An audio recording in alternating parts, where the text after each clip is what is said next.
Hello again, Peter. And this time I'd like to talk to you about basically human beings. Where did we come from? It's a tough question. Which story do you want there? Yeah.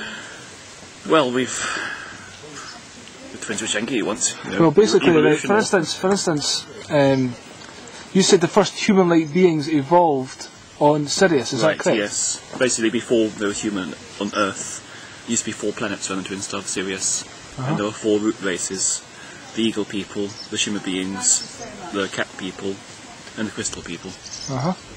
And how do you know that?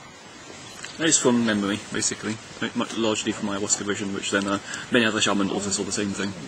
All right, okay. They actually believe the ayahuasca comes from, it was made by the Sirians and has been passed down to Lemuria and Atlantis.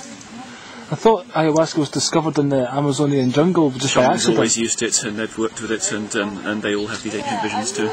Okay, so these human-like beings on Sirius, can you describe them? I mean, you said they're beings of light. No, at that time they were physical, because you know that there were actually planets around Sirius, which has since been absorbed into the star. But on the planets, various human-like beings evolved. With slight differences, of course, like the cat people, because they were cat-like, they were human bodies, but they had the ears and eyes of a cat. The eagle people had these big arms which were spread out, and they would actually learn to soar in the wind with them. But the shimmer beings were like dolphin-like, very glistening skin who swim in the water, and of course the crystal people who work close to the crystals had very translucent skin, so you could almost see through them. See, just when you mentioned the shimmer people, is that like there's a Dogon tribe in Africa that's the kind of describe beings that are like dolphin-like? That's right. Did they visit there at one point in their history, and they've kept that memory? A lot of the people there do actually worship Sirius, simply because that's their connection to our history. Yeah, that's right, because they had discovered that they knew about the 2 moons or something around one of the planets before we discovered it. Yes. Okay. But you see, a lot of old cultures always try and acknowledge the older races, all the ancestors and so on, the first people who were there. That's very important in a lot of these old cultures. And therefore they would acknowledge the Sirians as the basic roots of the human races. So, the shimmer people came down to Earth then? The shining ones, was that it was called the shining ones? What's happened is that as they're getting towards the end of the Sirian cultures, as the planets would be absorbed to the sun, and many are evolved into beings of light, and they decide to come to Earth to actually help it evolve, to actually blend with the human race. So, this is going into the evolutions. I'd like to know which point did they enter human evolution? Did you think humans evolved from apes, first of all? Yes.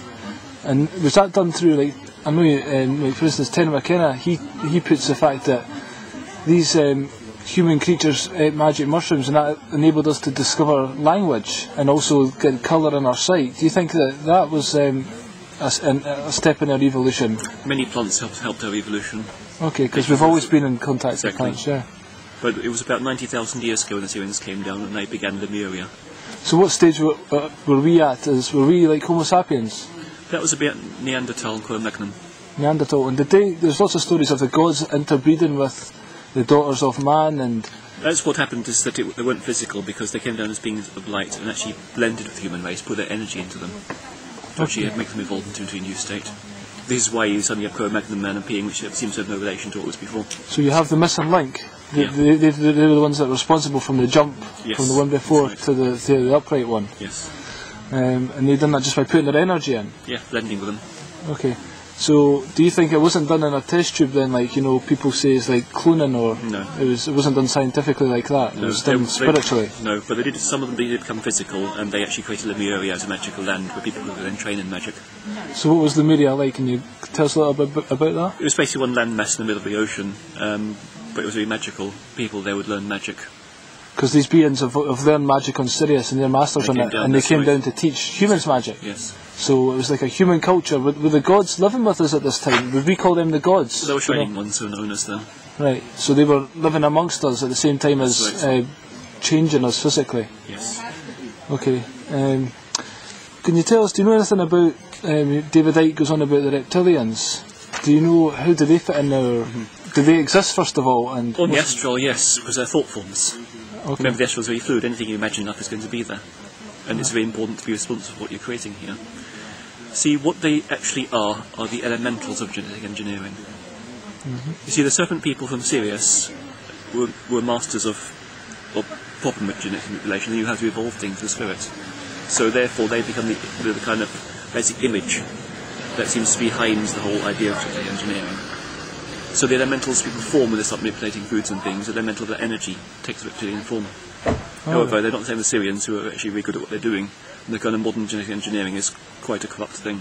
And it's quite dangerous, and so the elementals of this are quite nasty things. Now, if you're tuning with them, they come into your life. That's why the astrals like what you tune to is growing. It is not good for people to think on these things then, because you're feeding them all the time. So if you want to keep away from reptilians, simply keep away from GMOs. Because they're simply the elementals of that art of genetic manipulation. So, do you think that David Icke then was specifically, his purpose is to get people on board with this conspiracy stuff, to pretend he's revealing stuff and then scare them with this reptilian stuff? I think that was like a plan and agenda. Well, a lot of it is he's sort of making money, and when he was a TV presenter, he knows how to pull in the crowds and you get a lot of money out of it. But that can be a dangerous thing, so everybody focuses on these things and makes it more real. I knew a lot of people in the early days reading his books and actually getting quite ill because of the stuff they're focusing on. We had to do healing on them, had to clear up all these thought forms of reptilians that they've been manifesting. And is there any connection? He would talk about the royal family and the Rothschilds and stuff having this reptilian form. Is that pure fantasy, or do you think that because they are working with it? No, it's nothing to do with the reptilian races. As I said, the reptilians of Sirius were the evolved race. Right. What's with this energy, I mean.